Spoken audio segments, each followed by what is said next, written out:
नमस्कार प्रिय विद्यार्थियों, योग प्रशिक्षण कोर्स भाग 45 के अंदर आप सबका हार्दिक अभिनंदन है।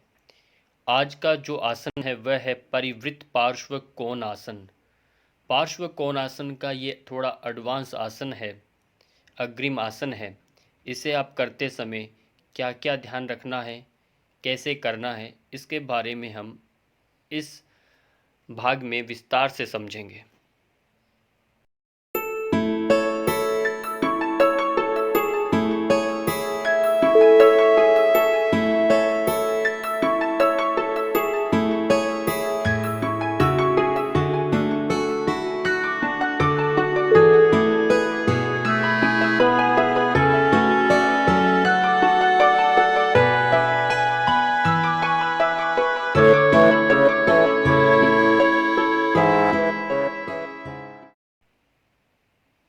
परिवृत्त पार्श्व कोणासन।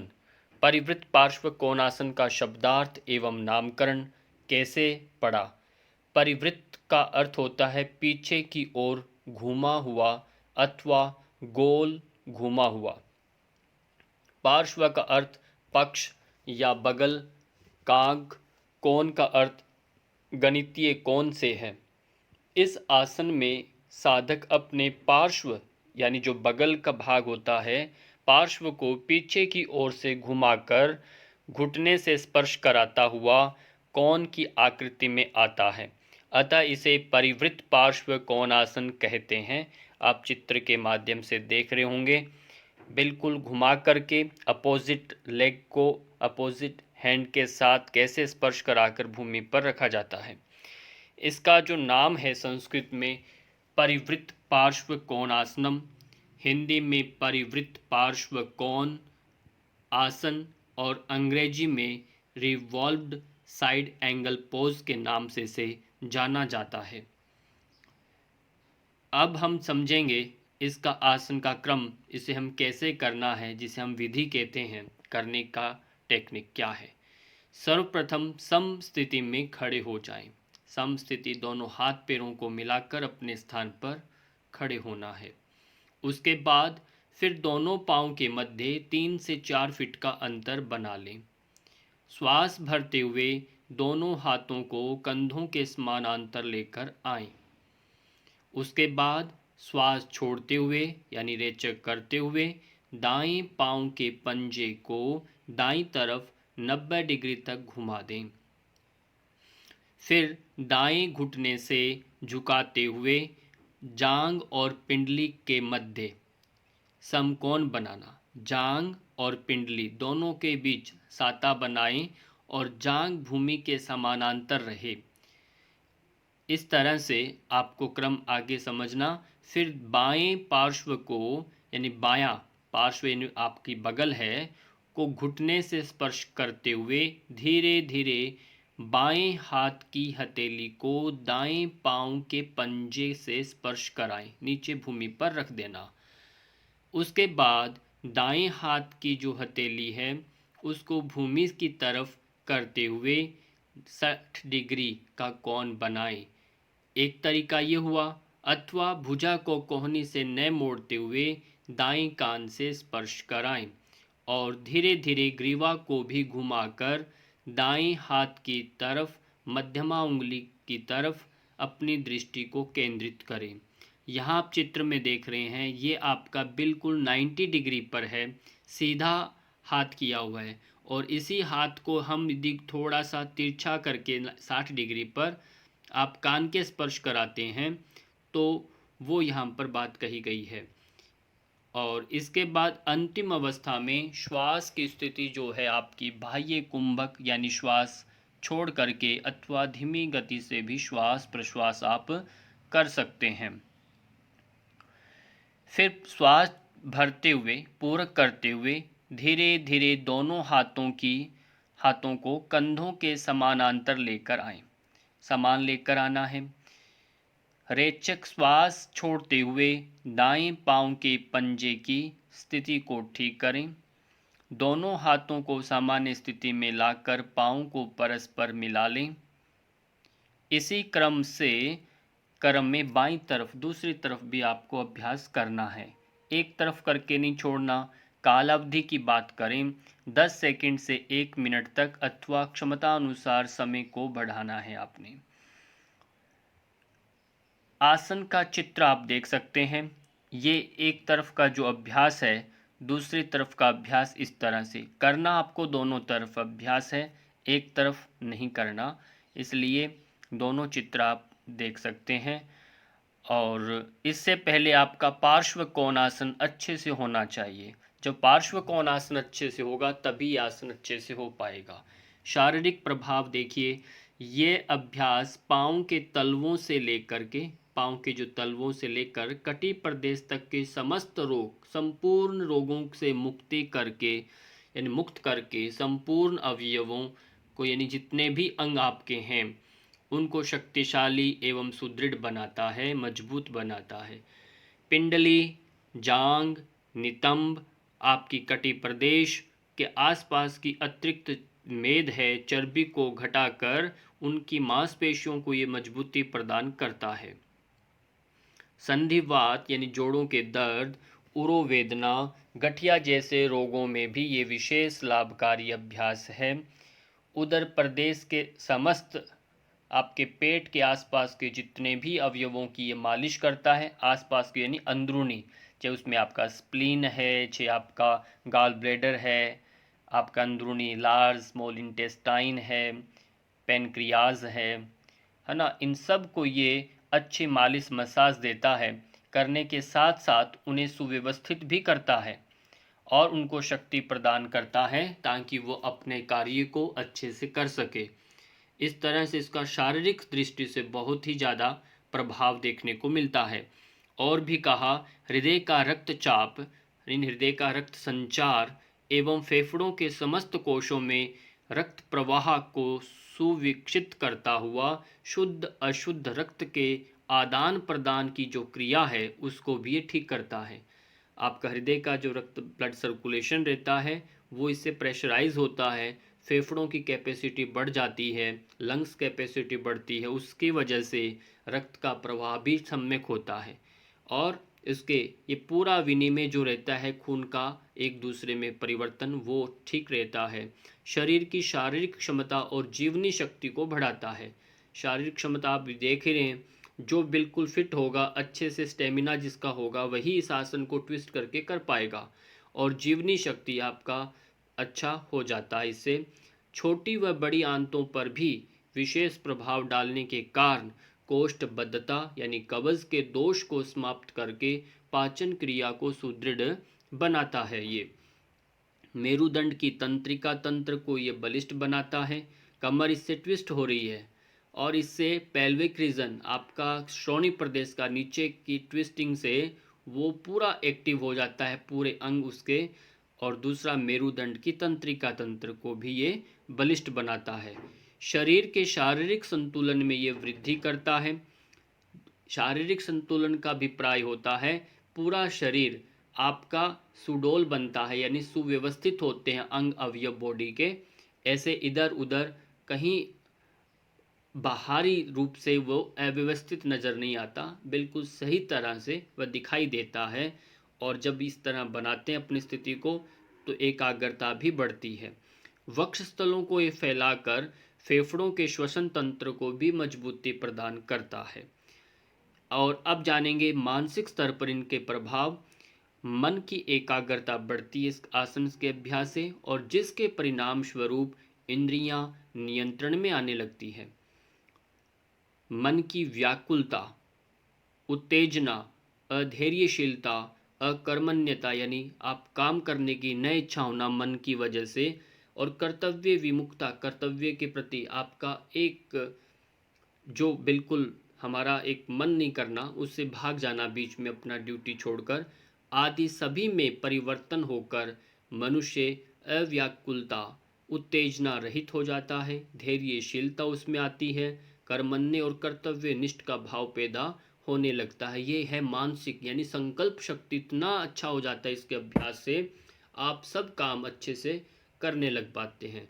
आध्यात्मिक स्तर देखें तो ये अभ्यास सुषुम्ना नाड़ी को जागृत करके में सहायक है। सुषुम्ना नाड़ी आपकी जागृत होती है, साधक समस्त इंद्रियों के संयम से ब्रह्मचर्य को प्राप्त करता है, ब्रह्मचर्य को भी ये प्राप्त कर लेता है। मांसपेशियों पर प्रभाव आप देख पा रहे होंगे किस तरह से आपको ट्विस्ट करना। ये देखिए, ट्विस्ट करते हुए आपका पूरा बाजू और ये हाथ, पाँव की पूरी पिंडली से थाइस तक का पूरा खिंचाव, अपर थाइस, ये सब देखने को मिलता है। ये है दूसरा, जो कान के पास बाजू, जो हमने कहा विधि के माध्यम से आपको समझ में आया। तो ये आपका बाजू कान के स्पर्श कराना है और दृष्टि आपने ऊपर रखना है, और पूरा घुटनों का खिंचाव पूरे तलवों से लेकर के हाथों के उंगलियों तक, विशेष रूप से इसमें मांसपेशियों पर खिंचाव और बगल यानी पार्श्व पर विशेष प्रभाव पड़ता है। इस तरह से आपने ये देखा। अगला जो है चक्रों पर प्रभाव शरीर पर कैसे पड़ता है। मूलाधार स्वादिष्ठान, पहले है मूलाधार चक्र, स्वादिष्ठान चक्र के ऊपर, मणिपुर चक्र के ऊपर प्रभाव पड़ता है, और आज्ञा चक्र। ये 4 चक्र विशेष रूप से इस आसन के करने से प्रभावित होते हैं। आपको चक्रों के नाम याद रखने हैं। हमारे शरीर में षट चक्र हैं, सप्तम चक्र सहस्रार चक्र है, और इसी तरह शरीर में ग्रंथियां हैं, प्रमुखतः 9 ग्रंथियां हैं। उन ग्रंथियों को भी ये कैसे प्रभावित करता, उनमें से पहले अधिवृक्क ग्रंथि, या आप देख सकते हैं ये किडनी के वृक्क बोलते हैं किडनी को। आपके 2 किडनी होती है, उनमें से ऊपर दोनों के ऊपरी भाग जो पीला वर्ण का जो निशान दिखाया है, तो ये है अधिवृक्क, ऊपर का जो किडनी के, इसको एड्रिनल ग्लैंड के नाम से जाना जाता है, सुप्रियल ग्लैंड है ये। पौरुष ग्रंथियां हैं आपकी, उनको ये प्रभावित करता है। कोलन, आपका इंटेस्टाइन का लार्ज इंटेस्टाइन का ये भाग जो है, ये आपका रहता है इसमें। फिर इसके अतिरिक्त वटु परावटु, उससे पहले अग्नाशय पैनक्रियाज को ये प्रभावित करता है, और अंतिम में आपके थायराइड यानी वटु और परावटु ग्रंथियों को ये प्रभावित करता है, गलगंड जिनको रहता है।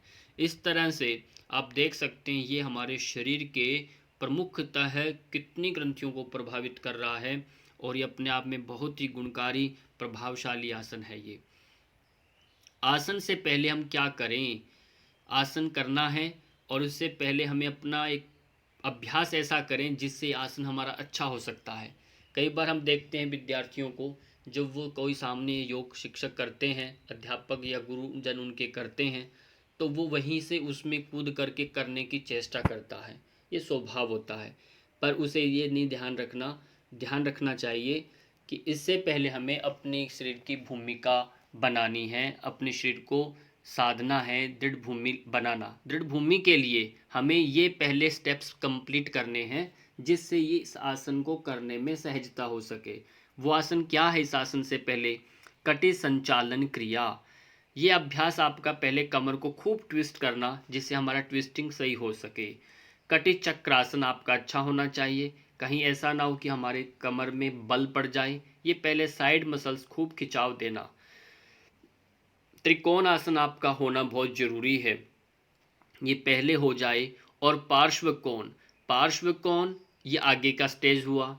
सामान्यतः पहले आपका कटि संचालन क्रिया आना चाहिए, कटि चक्रासन आए, फिर आपका नंबर 3 त्रिकोणासन, और चौथा नंबर पार्श्व कोण। जब इतना आप सब कर लेते हैं अच्छे से, फिर आप परिवृत्त पार्श्व कोण आसानी से कर सकते हैं। आसन जब कर लें आप, उसके बाद भी हमें क्या क्या आसन करने हैं जिससे पूरा शरीर वापस से वैसे ही हो जाए जैसे पहले था। पहला है प्रसारित पादोत्तान आसन। पाँव फैला करके हाथ भूमि पर रखना, ढीला छोड़ देना, जिससे पूरा शरीर वापस से रिलैक्स हो जाए। अर्ध चक्रासन का अभ्यास करना, वीरभद्रासन प्रकार ये वाला अभ्यास, यहाँ वापस से यही पिक्स आ गई है। वीरभद्रासन में पाँव फैला करके करना है, ये प्रकार जो भी यहाँ आया है।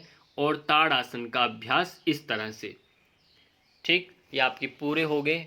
और ये अर्ध चक्रासन अभ्यास 2 बार आ चुका है यहाँ पर, आप इसको समझिए। वीरभद्रासन प्रकार प्रसारित पादोत्तान के नीचे का ये चित्र है, और ताड़ासन आप जानते हैं। ये सब आसन आपने इस आसन करने के बाद जरूर करना है।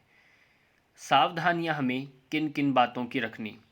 घुटने, आपके घुटनों में, कमर में दर्द है, उरोवेदना है, पेट में दर्द, यानी पेट में उरोवेदना मतलब आपको साइटिका, पाँव का दर्द रहता है ये, ग्रीवा गर्दन का, और दर्द, किसी योग प्रशिक्षक के सानिध्य में आपको ये अभ्यास करना है, अकेले नहीं करना। ऐसी स्थिति में कहीं हमें दिक्कत बढ़ती है।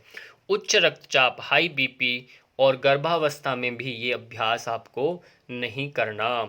घुटने व उदर से संबंधित किसी भी प्रकार का यदि आपने कोई ऑपरेशन करवाया है, ऐसी स्थिति में आपने अभ्यास को नहीं करना। ये हुए आपके घुटने, जोड़ों के जितने भी दर्द हैं, ऐसी स्थिति में, या घुटनों का ऑपरेशन यदि आपने करवाया है ना, तो आपको ये अभ्यास नहीं करना।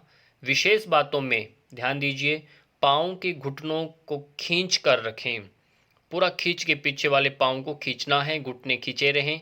साथ में पाँव के तलवों को भूमि पर पूर्ण स्पर्श करें। एक तरीका होता है कि पाँव को थोड़ा तलवों को तिरछा रखेंगे तो पूरे पाँव के तलवे भूमि पर स्पर्श कर सकते हैं सहजता से, जिससे बैलेंस बना रहे। यदि आप बहुत अच्छे से कर पाते हैं तो पाँव एक ही डायरेक्शन में दोनों सीधे करके भी कर सकते हैं, और आपकी एडी भूमि पर लगाने की चेष्टा करनी है।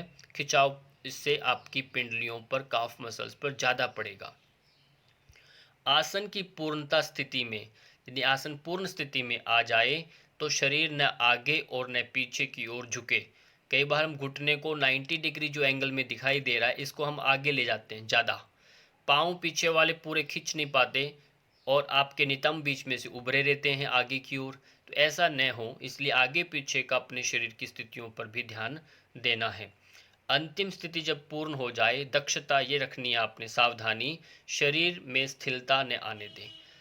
स्थिति में दक्षता बनी, यानी आपकी अलर्टनेस, अवेयरनेस अपने शरीर के अंगों पर बनी रहे, और शरीर में ऐसा ढीलापन नहीं आना चाहिए। पूरा खिंचाव अपने स्थिति में बना के रखना, कहीं भी कोई भी वैसे न रहे लूज पॉइंट हमारा। इस तरह से आपने ये विशेष बातों तक पूरा प्रक्रिया को समझा इस आसन के बारे में। ये अब कठिन आसनों में से एक आसन है, परिवृत्त पार्श्व कोण, और ये सामान्यतः सभी से होते नहीं हैं, इसलिए आपको ये बराबर जिस क्रम से आपको आ रहे हैं उसी क्रम से आप चलते रहिए। इसी का हम आगे वीडियो और विशेष बातों को प्रायोगिक रूप में देखेंगे।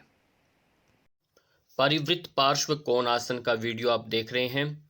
एक एक करके दोनों पाँव में अंतर ले लेंगे, और अंतर इस तरह से लें कि आपके कंधों से, कोहनियों से बाहर न जाएं पाँव आपके।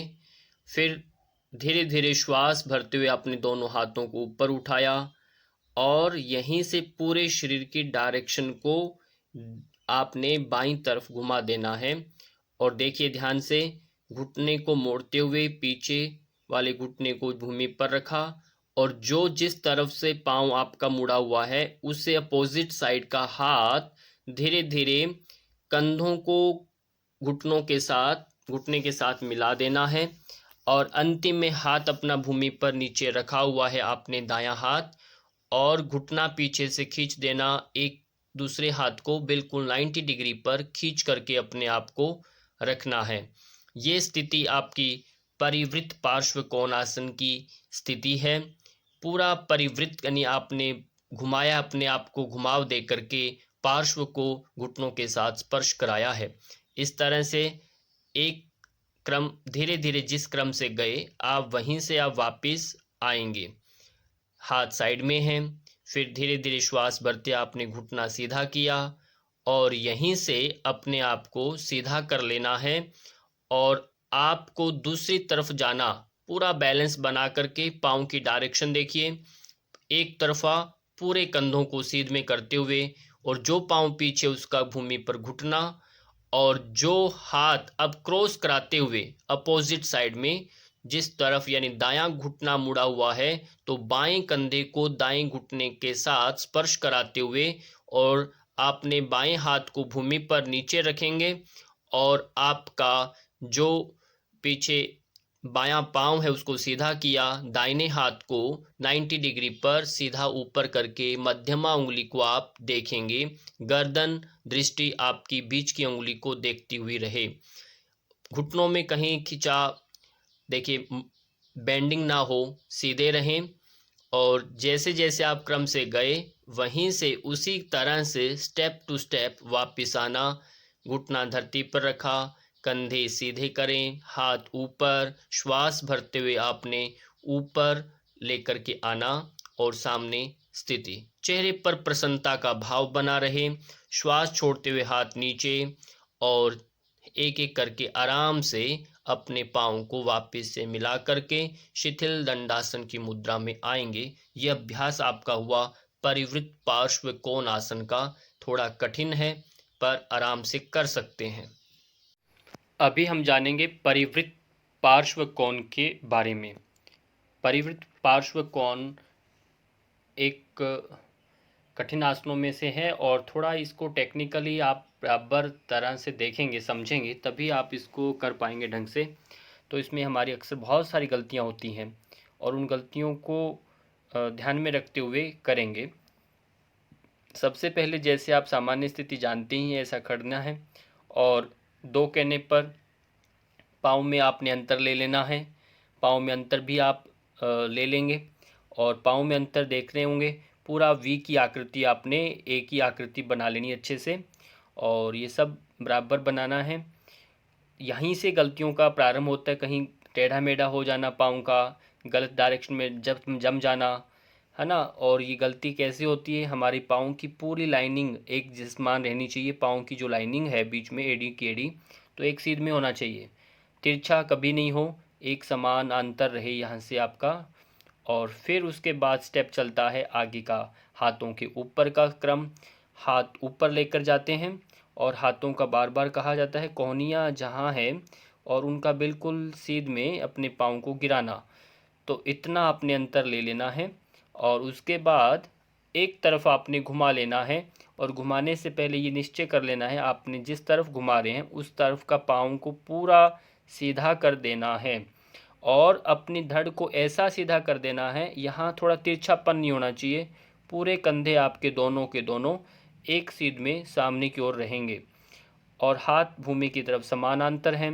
कटी प्रदेश पर थोड़ा खिंचाव आएगा क्योंकि हमने पूरी डायरेक्शन सामने की ओर कर दी है।